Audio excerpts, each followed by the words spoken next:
പൗരാണിക കേരളത്തിലെ ഗോത്രാരാധനയുമായി ബന്ധപ്പെട്ടാണ് തെയ്യം എന്ന കലാരൂപം ഉരുത്തിരിഞ്ഞു വന്നത്.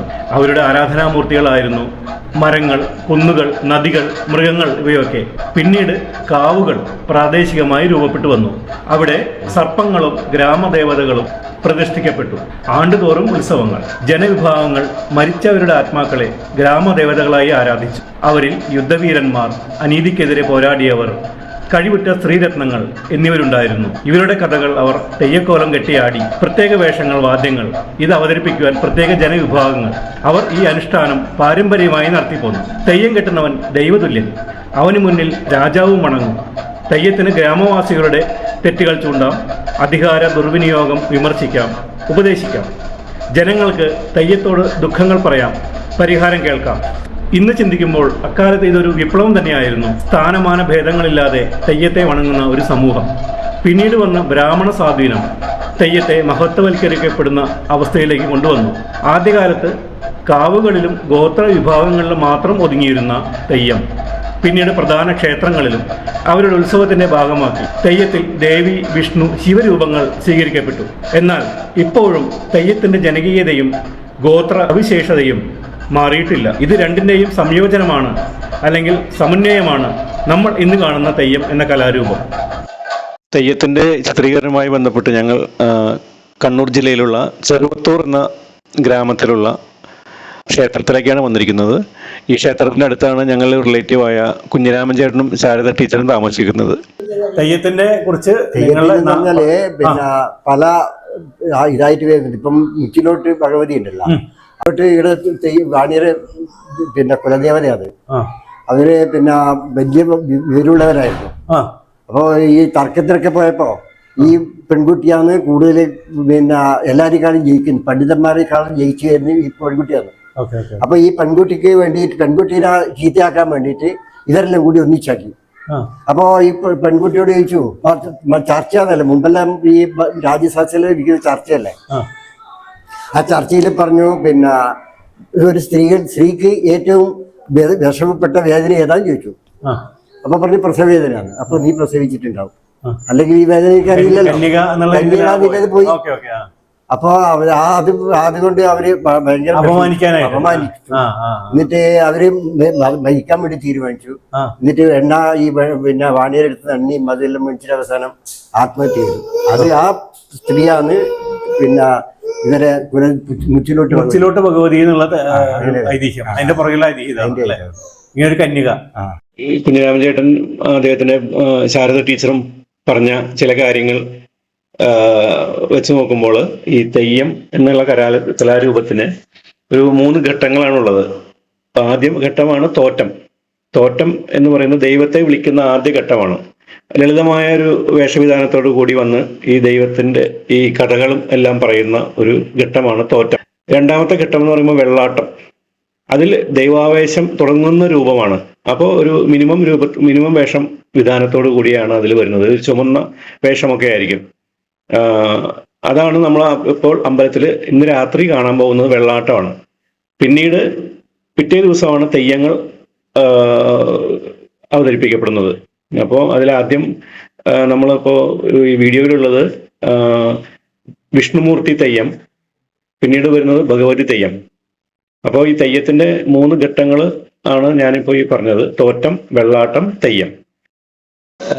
ഞങ്ങൾ രാത്രി 8 മണിയോടുകൂടി, ഞാൻ സുജിത്തും പിന്നെ കുഞ്ഞിരാമൻ ചേട്ടനും ഉണ്ടായിരുന്നു, രാത്രി 8 മണിയോടുകൂടി അമ്പലത്തിലേക്ക് എത്തി.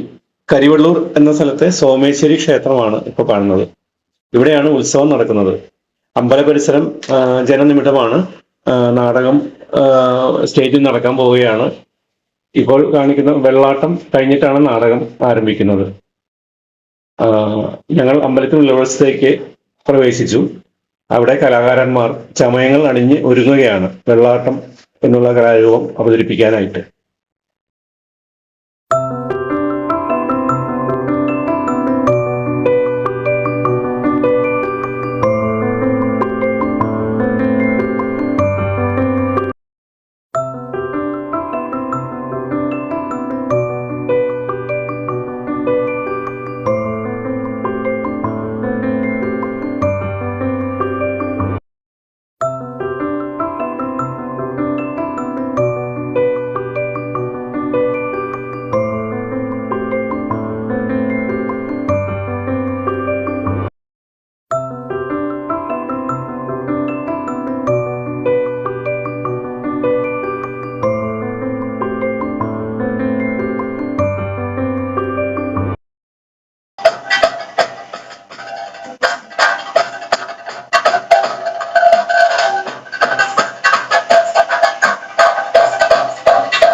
തോറ്റം കഴിഞ്ഞ് കലാകാരൻ ദൈവാവേശത്തിലേക്ക് കടക്കുന്ന ആദ്യ ദൈവരൂപം തന്നെയാണ് വെള്ളാട്ടം.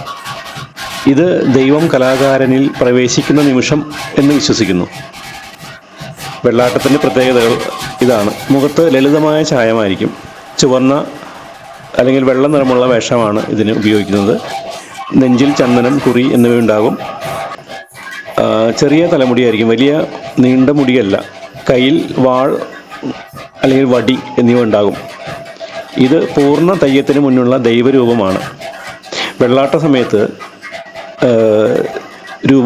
ഈ ദൈവം ഭക്തരോട് സംസാരിക്കും, അനുഗ്രഹിക്കും, പ്രശ്നങ്ങൾക്ക് ഉത്തരങ്ങൾ നൽകും. ഈ സമയത്ത് പറയുന്നത് ദൈവവാക്ക് എന്നാണ് കരുതുന്നത്.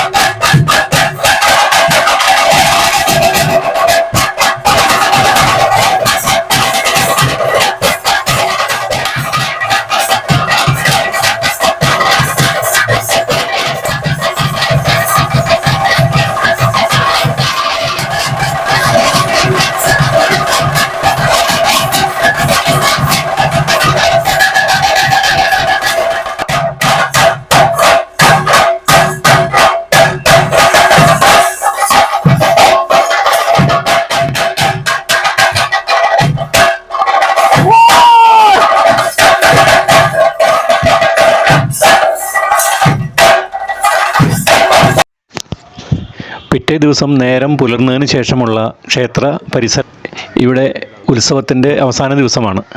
ഇന്ന് രാവിലെ മുതൽ ഏകദേശം 6 മണി മുതൽ പലവിധ തെയ്യവേഷങ്ങൾ ഇവിടെ അരങ്ങേറുകയാണ്. വൈകിട്ട് ഒരു 6:30 തെയ്യക്കോലങ്ങളുടെ പ്രകടനം അവസാനിക്കും. സമൂഹ സദ്യ അങ്ങനെയുള്ള പല പരിപാടികളൊക്കെ ഉണ്ട്. തുലാഭാരം ഇതിലെ ആൾക്കാർ വന്നു തുടങ്ങുന്നതേ ഉള്ളൂ. ഇനി ഇവിടെ ഇപ്പോൾ നടക്കാൻ പോകുന്നത് ആദ്യമായി വിഷ്ണുമൂർത്തി തെയ്യമാണ്.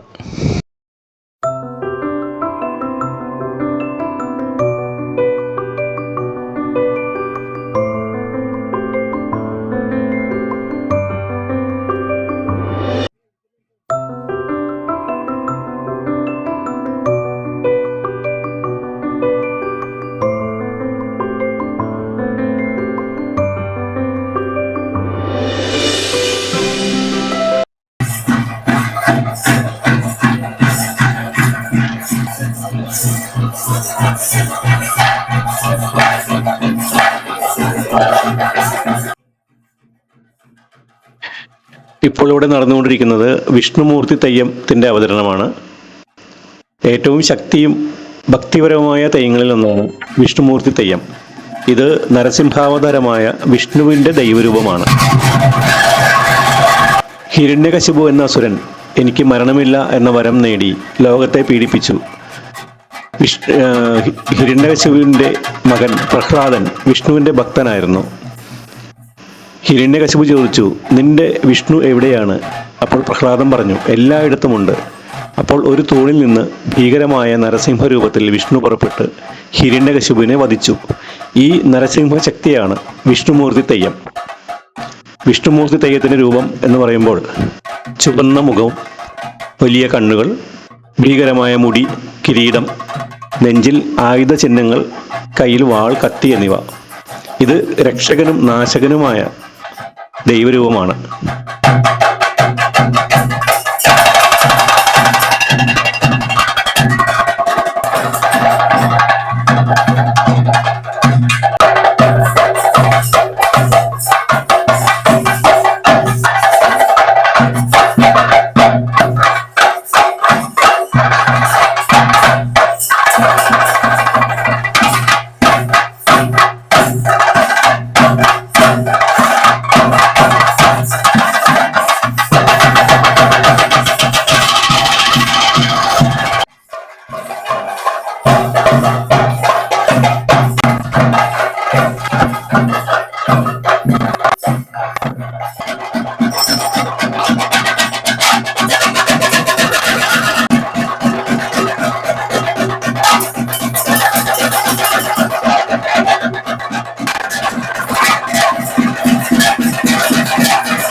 ഇപ്പോൾ കാണുന്നത് ഭഗവതി തെയ്യമാണ്. ശക്തി സ്വരൂപയായ ദേവിയാണ് ഭഗവതി തെയ്യം. ഇത് ദുർഗ, കാളി, പാർവതി എന്നീ ദേവീ ശക്തികളുടെ തെയ്യരൂപമാണ്. അനീതിയും അസുരത്വവും നശിപ്പിക്കുന്ന ദേവീ ശക്തി തന്നെയാണ് ഭഗവതി തെയ്യം.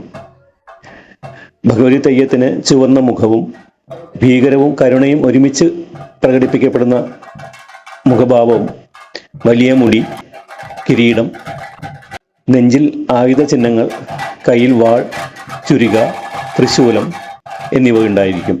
ഇത് യുദ്ധത്തിനിറങ്ങുന്ന ദേവിയെ പ്രതിനിധീകരിക്കുകയാണ്.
തെയ്യം വെറും നൃത്തമല്ല, ഇതൊരു ജനതയുടെ പ്രാർത്ഥനയാണ്. മണ്ണിൽ നിന്നുയർന്ന് ദൈവമായി മാറുന്ന മനുഷ്യന്റെ അത്ഭുത യാത്രയാണ് തെയ്യം. കാലം എത്ര മാറിയാലും ഈ കാവുകളിൽ വിശ്വാസത്തിന്റെ തീ ഇന്നും അണയുന്നില്ല. തെയ്യം ഒരു കലാരൂപമല്ല, കേരളത്തിന്റെ ആത്മാവാണ്.